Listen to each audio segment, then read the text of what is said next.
뉴스 속 깊숙한 이야기를 들어보는 인터뷰 시간입니다. 이 김남국 의원의 코인 보유 의혹이 검찰의 2차 압수수색 영장 집행으로 강제 수사 단계로 접어들었습니다. 그런데 이 김남국 의원의 코인 보유 이게 위법하냐 아니냐 이걸 가릴 중요한 이슈 중에 하나가 바로 입법 로비 의혹입니다. 김남국 의원이 보유했던 위믹스 코인 이른바 P2E 게임을 만드는 위메이드라는 업체가 발행했는데 김남국 의원이 이 P2E 게임에 대한 규제 완화를 대가로 위메이드로부터 로비를 받은 게 아니냐 이런 주장이 제기가 됐죠. 위메이드 측은 로비가 없었다. 김 의원에게 제공한 것도 없다. 이런 입장이라는 거. 그리고 김남국 의원도 강력 부인하고 있다는 거. 이걸 일단 전제로 하고 이 문제를 처음으로 공식 제기한 위정현 한국게임학회 회장 중앙대 경영학부 교수 나왔습니다. 안녕하세요. 반갑습니다. 자, 일단 교수님. 이 P2E 게임이라는 거에 대해서 우리 청취자분들이 좀 생소하실 수도 있기 때문에 그 개념부터 좀 설명을 해 주시죠. P2E 게임이라는 것은 흔히 이제 돈 버는 게임, 좋은 말로 표현을 합니다. 그래서 게이머들이 이제 게임이라는 어떤 구조 자체가 게이머들 게임 플레이를 하면 안에서 아이템도 얻고 흔히 이제 머니라고 불리는 게임 머니도 얻습니다. 예. 근데 그 머니를 현재 게임법에서는 금지하고 있기 때문에 현금하고 바꿀 수가 없습니다. 즉 돈과 바꿀 수가 없는 거죠. 제가 뭐 게임 해가지고 거기서 뭐 아주 최고의 아이템을 얻었다 게임 내에서 예. 그걸 돈으로 바꿀 수는 없다는 거죠. 돈으로 바꿀 수. 그러니까 게이머들끼리는 뭐 서로 교환하고 사고 팔고 내버려 두는데 자기들끼리는 게임 회사가 개입해 가지고 그걸 밖으로 끌어내서 게임 밖으로 끌어내서 돈으로 바꿀 수는 없습니다. 그런데 그 돈으로 바꿀 수 있게 만들어 준 게 바로 코인이고요. 예. 그러니까 게임 머니하고 지금 문제가 되고 있는 위믹스를 교환해서 그 위믹스가 다시 현금으로 바뀌어집니다. 그러니까 결국에는 게임 머니가 환전되는 돈으로 바꿀 수 있게 한다는 게 이제 P2E라고 불리는 게임의 구조입니다. 그러니까 게임 머니하고 게임 머니를 돈으로 바꿔준다 이렇게 생각하면 쉽습니다. 그러면은 제가 저는 게임 안 하거든요. 게임을 해가지고 좋은 아이템을 얻었어요. 게임을 잘해서. 그걸 같은 게임 유저인 교수님한테 자기들끼리 내부적으로 아이템 사고 파는 건 놔두는데 예. 그럼 제가 이 아이템을 큰 뭐 좋은 칼을 게임 내에서 얻었잖아요. 이거를 코인으로 바꿔서 밖에 나와서 이걸로 백화점 가서 옷도 사고 밥도 먹고 이걸 못하게 한다는 거죠. 그걸 못하게 하는 겁니다. 만약에 이게 되면 갑자기 그 생각이 나는데요. 옛날에 바다 이야기라고 있었잖아요. 예. 그 바다 이야기가 결국은 거기서 게임 해가지고 상품권을 돈으로 환전해주고 여기서 문제가 생긴 거기서 거잖아요. 문제가 생깁니다. 그래서 지금 이제 시간이 많이 지나서 한 2008년 이때 이야기 때문에 한 10여 년이 벌써 지났지 않습니까? 예. 그러니까 저는 이제 그걸 보면서 이번 사태를 보면서 와 사람들이 참 빨리 잊는다.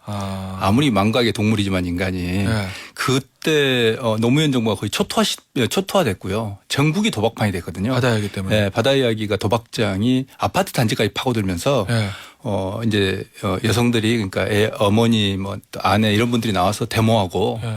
뭐 그래서 이 바다 이야기 도박장 앞에서 막 들어눕고 이런 게 불과 10여 년 전입니다. 예. 그런데 이번에 이제 만약 그때 왜 그러냐면 그게 바다 이야기도 결국에 환전이 가능한 그러니까 그런 어떤 슬롯 머신을 하고 난 다음에 거기서 얻어진 점수를 상품권으로 바꾸게 만들어놨거든요. 그렇죠. 그래서 상품권이 거의 현금으로 쓰이기 때문에 이제 전국의 이 성인들이 그냥 앞을 다투어 도박을 했던. 네. 근데 이번에 이제 P2E가 허용이 되면 어떠냐? 청소년판 도박, 그러니까 그 바다 이야기가 결국에는 펼쳐질 수 있는, 즉 청소년판 바다 이야기가 터질 수 있는 저는 저희들이 이제 우려가 있다고 봤기 그러면 때문에. 게임학에서 보시기에는 예. 이제까지는 청소년들이 그 게임해서 거기서 뭐 아이템 얻어서 뭐 기분 좋고 이랬는데 그걸 코인으로 바꿔서 밖에 나가서 쓸 수 있게 되면 그게 거의 도박화된다 이렇게 보시는 거군요. 예, 그 위험성이 있다고 봤던 거죠. 그래서 그럼, 예. 예를 들어서 이런 경우를 생각할 수 있죠. 청소년들에게 있어서 하루에 몇백 원을 벌 수 있다. 하루에 한 3천 원을 벌 수 있다. 이러면 이건 어마어마하게 큰 돈입니다. 그들의 용돈 수준에서. 그런데 예를 들어서 뭐 위메이드 게임을 예를 들어서 수업 시간에 스마트폰 가지고 선생님 몰래 하고 있다 걸렸습니다. 근데 너 뭐 하고 있니? 돈 버는 게임 하고 있어요. 이렇게 되면 그게 만약 밝혀진다면 대한민국의 학부모들이 게임 산업을 가만두지 않을 겁니다. 알겠습니다. 자, 그러면 당시에 시계를 좀 당시 2021년 겨울로 돌아가야 될 것 같습니다. 대선 때 게임 업체, 특히 이제 뭐 위메이드 이런 게임 업체에서 이 P2E 게임 이걸 합법화하기 위해서 여의도에 엄청 입법 로비를 하고 있다.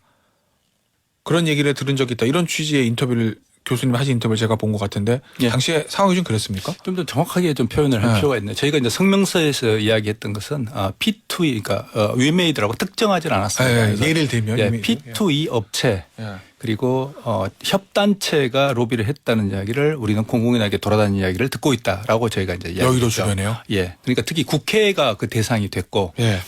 대선 때는 이재명 후보하고 윤석열 후보 양 후보의 캠프에 예. 결국에는 뭔가 보이지 않는 손이 작동을 하고 있었던 거죠. 그럼 양 캠프에 이제 보이지 않는 손이라고 하면 그 엄청난 입법 로비를 했다는 예. 건데. 근데 양쪽 다 똑같은 게 뭐냐면 예를 들면 이런 건 우리가 이제 합리적으로 이렇게 합리성이 있다고 추론할 수 있는데 예를 들어서 이제 이재명 후보는 P2에 반대하고 예. 윤석열 후보 측은 찬성하고 이러면 이게 뭔가 서로 이렇게 관점이 달라서 정책이 다르구나 이럴 수 있는데 둘 다 찬성이거든요. 예. 그리고 특히 저희는 이제 그게 뭔가 이게 명확하게 뭔가 움직이는 게 있다고 보였던 게 선거 후에도 네. 결국에는 윤석열 이제 대통령이 당선이 됐습니다만 이후에도 이제 국회 내에서 계속 여당 의원도 야당 의원도 합법화라고 흔들어댔다는 겁니다. 그때 정부를. 네. 그러니까 최근 이전까지 그러니까 현 정부 이전까지 문체부는 일관되게 P2에 대해서 반대 입장을 취해왔습니다. 근데 왜 네. 반대를 했냐면 네. 과거에 받아야 하기 때문에 문체부가 검찰에 압수수색을 3번 당했어요. 그게 굉장한 트라우마더라고요. 네. 그래서 게임 쪽을 담당하는 과장들을 만나서 이야기를 해보면 그때 그 공포감, 그러니까 선배들로부터 들었던 공포감이 있는 거죠. 그래서 2번 다시 우리가 압수수색 당하면 안 된다는 공감대가 있다라고 하는 거죠. 우리 교수님 다른 인터뷰에 보니까 김남국 의원의 거래 내역을 추적을 해보면 뭐 알 수 있을 거다 이런 취지의 얘기를 좀 하셨던데 그러면 예를 들면 뭐 김남국 의원 또는 플러스 다른 의원들에게 이 게임 업체들에서 이 P2E 게임 규제 완화를 해줄 것을 대가로 본인들이 발행한 코인을 무상으로 지급했다. 그럴 가능성이 있다라는 의혹을 제기하시는 건가요? 예, 저희는 이제 P2E 업체가 로비를 했을 때, 그러니까 2가지가 다 저희는 제기를 한 거죠. 하나는 예를 들어서 에어드랍 등등을 통해서 또는 이제 프라이빗 세일이라고 부릅니다. 프라이빗 세일이라는 건 어떤 거냐면 말이 참 이렇게 좀 우리가 이게 청취자님들이 국민 여러분들이 이렇게 되게 쉽게 쉬운 영어를 하면 좋은데 자꾸 이걸 이게 뭐라고 그러나요? 이걸 어려운 단어를 영어 단어를 써가지고 사람을 헷갈리게 하는. 에어드랍이라는 것도 그냥 무상 증여. 중요하는 네, 거죠. 무상 증정입니다. 그러니까 우리가 흔히 그 백화점에서 이벤트 할 때 공짜로 나눠주는 조그만 상품들 그냥 에어드랍입니다. 그것도. 네. 그래서 무상 증여 또는 프라이빗 세일은 뭐라고 그러냐면 사전 매수 또는 사전 지정 매수 이렇게 하면 쉽습니다. 그러니까 제가 상장하기 전에 주는 건가 보군요. 예, 상장하기 전에 이걸 특정인에게 예를 들면 공원이 있거나 이런 사람에게 낮은 가격에 주는 겁니다. 그러니까 주식에 대한 매수권하고 비슷합니다. 또 스톡 옵션하고도 비슷합니다. 네, 그렇게 생각하면 쉬운데 그래서 특히 이제 상장 전과 하나는 이제 상장 전과 후에서 특히 상장 전을 저는 잘 봐야 된다. 지금 검찰은 상장 후만 보고 있거든요. 네. 그래서 전을 잘 봐야 된다고 이제 이야기를 하고 있고 뿐만 아니고 결국에는 어떤 경로로든지 흘러갔을 가능성이 있다라고 좀 보고 그렇지 않고서는 이렇게까지 강력하게 선거 전과 대선 전과 후에 들어올 수 없다라고 생각을 하고 일단 뭐 김남국 의원은 뭐 황당무계한 얘기다. 정말 황당무계 그 자체입니다. 이제는 무슨 불법 로비 의혹으로 몰아갑니다라고 강력하게 부인을 하긴 했어요. 근데 저는 이제 거기서 또 하나의 그러니까 네. 두 축이 있는데 한 축은 뭐냐면 실제로 이제 그 과정에서 로비 그러니까 예를 들어서 어떤 식으로 이제 대가를 이제 지불했을 가능성 이게 하나가 있고요. 또 하나의 가능성은 뭐냐면 자발적인 이익 공동체의 참여자가 될 수도 있다는 겁니다. 자발적인 이익 공동체 참여자. 예, 그러니까 예를 들어서 예를 들면 이제 그게 이제 내부 정보 이슈하고 이제 맞물리거든요. 네. 예를 들면 이제 메타콩즈의 경영진이 이제 구 경영진을 겨냥해서 뭐라고 그랬냐면 메타콩즈를 김남국 의원이 사가지고 한 또 3배인가 뭐 뛰었고 또 팔았지 않습니까? 그런데 그때 내부 정보 없이는 뭐 이렇게 할 수가 없다 이런 발언도 한 바가 있습니다. 그런데 이런 걸 보면 현재 이제 의혹이 되고 있는 코인의 현 경영진에서 과거 경영진을 겨냥해서 그런 표현들이 나오고 있기 때문에 그러면 충분히 이제 가능한 그러면 이제 내부 정보 그 이제 적극적인 가담자라고 그러면 내부 정보 이슈가 나오는 거죠. 그래서 예를 들어서 위믹스가 초기에 그래서 대단히 이제 저희가 위믹스를 주목하고 있는 게 뭐냐면 김남국 의원이 모든 스타트업하고 소스 그러니까 초기 펀드 형성이 결국에는 위믹스에서 시작됩니다. 김남국 의원 개인의 어떤 개인의. 자산이. 그러니까 예를 들어서 거기서 뭐 127만 개까지 그 있다. 얘기하죠. 이제 이런 이야기 계속 나오는데요. 그런데 거기에서 그걸 도대체 어떤 돈으로 샀고 결국에는 그걸 출발점으로 해서 여러 가지 코인으로 교환도 하고 매각도 하고 그러니까 모든 알파에서 오메가가 위믹스에서 시작되는 결국 겁니다. 그거잖아요. 위믹스를 처음에 살 때 어느 돈으로 사느냐, 소위 말해 시드머니가 어디서 왔느냐. 본인은 이제 LG 디스플레이 주식 팔아 샀다라고 처음에 그렇게 얘기를 했고, 그걸 아마 저 민주당 진상조사단에도 아직 자료 제출은 완벽하게 하지 않은 것 같고, 결국 검찰이 거르서 압수수색한 거는 그걸 보기 위함인 건데, 교수님 보시기에는 그게 김남국 의원 주장처럼 저 LG 디스플레이 주식 팔아서 산 게 아니라 위메이드로부터 그냥 받았을 가능성이 있다.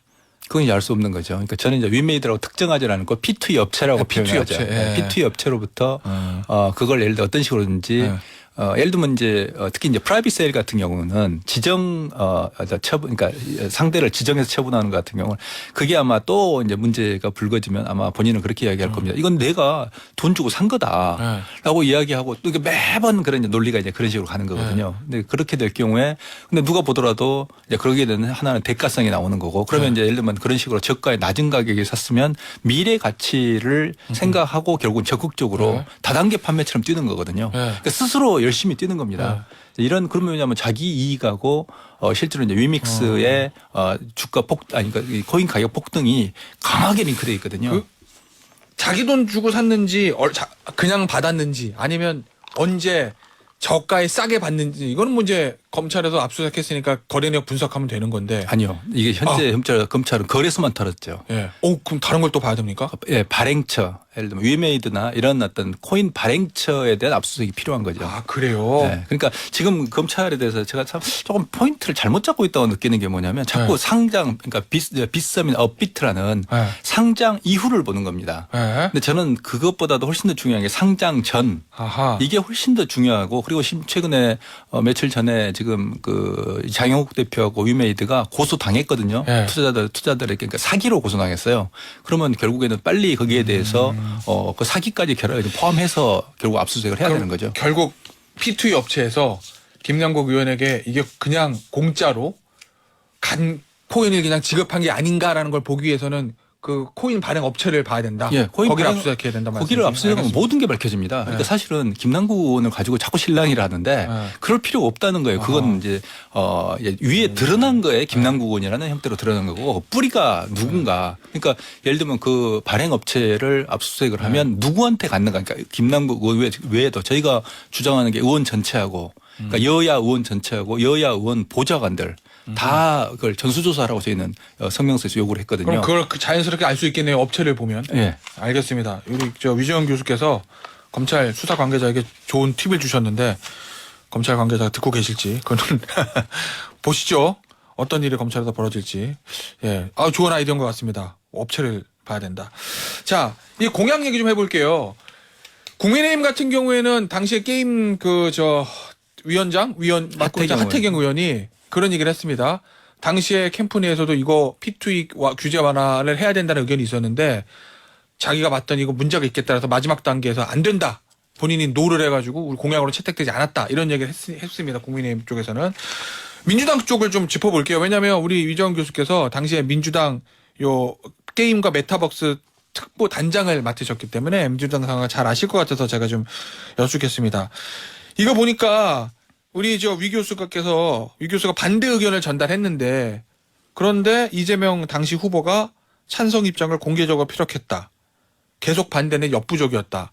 이렇게 인터뷰에서 말씀하셨거든요. 당시 어떤 상황이었습니까? 그러니까 저희가 이제 특보단장 게임 메타버스의 특보단이라는 것은 그 산업에 관련된 전문가들의 그러니까 자문 조직입니다. 그래서 저희는 이제 내부 캠프 내에서 후보에게 의견들을 이제 정리해서 올릴 때 특히 P2E는 대단히 위험한 폭탄이다. 건드리면 이거 합법하면 정말 이 청소년판 바다이야기가 터지기 때문에 큰일 납니다. 라고 이야기를 하고 있었고 그 전달 이미 했었는데 갑자기 어떤 뭐 유튜브에 나가서 그 얘기가 이건 P2E를 막는 것은 쇄국 정책이다. 미래의 어떤 트렌드에 맞춰야 된다. 이런 발언이 나와가지고 나중에 사후적으로 저희는 알았고 그래서 특보단 전체가 엄청난 충격을 받았죠.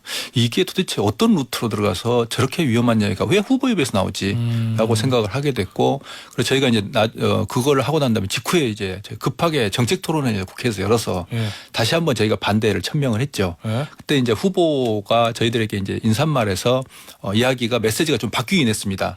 그러니까 그전에는 이제 유튜브에서는 이걸 이제 풀어주는 게 좋다, 즉 합법화하는 게 좋다라고 이제 말씀을 했지만 그때 저희 이제 정책 토론회 인사말에서는 부정적인 측면도 충분히 고려할 필요가 있다라는 식으로 메시지가 양쪽을 봐야 된다 좀 바뀌었고 좀 톤 다운이 됐네요. 예, 그다음에 제가 그날 이제 기조 발표를 했는데 기조 강연을 했는데 강력하게 제가 반대를 했죠. 절대 안 된다. 네. 그리고 만에 하나 풀어주려고 할 때도 이 코인에 대한 안정성이 선결되지 않으면 이건 전혀 생각할 수 없다라고 했죠. 자, 그런데 이제 민주당 쪽에서 이런 얘기를 좀 하는 것 같아요. 그 이재명 후보가 P2E 게임 요거 P2E 규제 완화 막으면 쇄국 정책이다. 라고 쇄국 정책 같은 거다라고 유튜브에서 한 발언은 2021년 12월 21일에 공개됐는데 교수님이 단장으로 계신 특보단 출범은 그 다음 달인 22년 1월 10일이라는 거예요. 그러면 이게 특보단 출범하기도 전에 후보한테 얘기했단 말이냐? 뭐 민주당 쪽에서 이렇게 얘기하는 것 같던데. 글쎄요. 네. 그렇게 말씀하신 분은 내부 상황을 잘 모르시는 분들이 그렇게 하는 거고요. 그래서 특보다는 이미 단장으로 임명된 건 훨씬 그 전이고요. 아, 공식 출범 전에 이미 저희가 임명돼서 단장을 활동을 했다? 먼저 임명하고, 그러니까 내부적으로 이제 저희가 단장을 수락하겠느냐 이렇게 나오는 거고, 저는 전문가이기 때문에 상대적으로 이제 IT나 이런 쪽의 정책은 이제 이재명 쪽의 캠프가 훨씬 더 열려 있었거든요. 그래서 수락을 했고, 그 다음에 이제 출범 전까지는 특보단을 구성하는 과정이에요. 그래서 저희가 사람들에게 연락을 해가지고 이런 어떤 취지로 이 정도의 큰 러프한 틀을 가지고 갈 건데 함께 하시겠습니까?라고 하고, 근데 그 구성하고 있는 와중에 팍 터져버린 거예요. 그래서 그러면 저희가 급하게, 그리고 또 이제 저희가 이제 정책 토론회를 할 때, 출범식을 할 때는 국회에서 해야 되는데 이게 또 방을 잡는 게 쉽지 않습니다. 그래서 그런저런 상황들이 있었고, 그래서 또 어떤 저희들이 고민을 했었냐면, 이제 후보의 발언은 대단히 중요합니다. 중요하기 때문에 거기다 대고 저희가 예를 들면 반박을 한다든지 성명을 공개적으로 한다든지 토론을 통해서 저희가 의견을 공개적으로 표출할 수 있지만 그건 있을 수 없는 일입니다. 후보 말을 반박한다. 이거는 그래서 그런 부분에 대해서 사전에 조율하고 그런 시간들이 좀 걸렸죠. 자, 이 P2E 업체들 특히 이제 위메이드에서는 이런 얘기합니다. 국회의원에게 위믹스를 불법 지원하거나 투자 관련 내부 정보를 제공했다는 보도는 전혀 사실이 아니다. 가짜 뉴스에 대해서 민형사상 조치를 취하겠다. 뭐 이런 입장을 발표했거든요. 교수님이 제기하는 의혹들이 가짜 뉴스다 이런 취지인 것 같은데 여기에 대해서는 어떻게? 그건 검찰의 역할이라고 생각합니다. 그러니까 저희는 이제 학술단체, 학회, 한국게임학회라는 학회라는 공공성을 가진 조직이 그리고 이 사건을 통해서 저희 학회가 얻을 수 있는 그런 이익은 없거든요. 저희는 이 산업 자체, 그러니까 제가 지금 안타깝게 보고 있는 게 뭐냐면 한국 게임 산업이 한편으로는 확률형 IT라는 뽑기 이걸 완전히 사행성으로 골병이 들어 있고요. 또 한편으로는 P2E라는 청소년판 바다 이야기를 합법화하려는 이런 정말 불순한 음모를 보고 이건 도저히 참을 수 없다라는 내부의 공감대가 있어서 결국에 나오게 된 성명서고 저희는 지난 한 3년 4년 동안 일관되게 강력하게 반대해왔고 그러니까 저희는 사실 P2E 업체는 굉장히 눈에 가시 같은 존재인 거죠. 유일하게 예를 들어서 P2E 업체를 옹호하는 교수들도 많이 있습니다. 그분들은 아마 등 따스고 아마 배부르고 이렇게 살 수 있는지도 모르고 살지도 모릅니다. 그건 알 수 없는 거죠. 근데 어쨌든 옹호하는 분도 많고 그런 어떤 신문 논조도 많습니다. 그 웹진들 특히 게임 웹진들. 근데 왜 저희는 일관되게 반대해가지고 저희한테 과연 뭐가 올까? 근데 저희는 보면서 산업이 이렇게 갈 때는 그러니까 오래 못 간다. 그러니까 결국에는 중국한테도 밀리고 있고 이런데 맨날 그렇게 이 사행성으로 어떤 도박성 뽑기 이런 걸로 또는 이번에 청소년판 바다 이야기 등등을 만들어서 돈을 버는 건 산업이 옳지 않다라고 생각한 거죠. 알겠습니다. 오늘 여기까지 하겠습니다. 지금까지 위정영 한국게임협회 회장이었습니다. 감사합니다. 학회입니다. 게임학회. 죄송합니다. 한국게임학회. 죄송합니다. 한국게임학회 회장 중앙대학교 경영학부 교수 위정영 교수였습니다. 감사합니다. 감사합니다.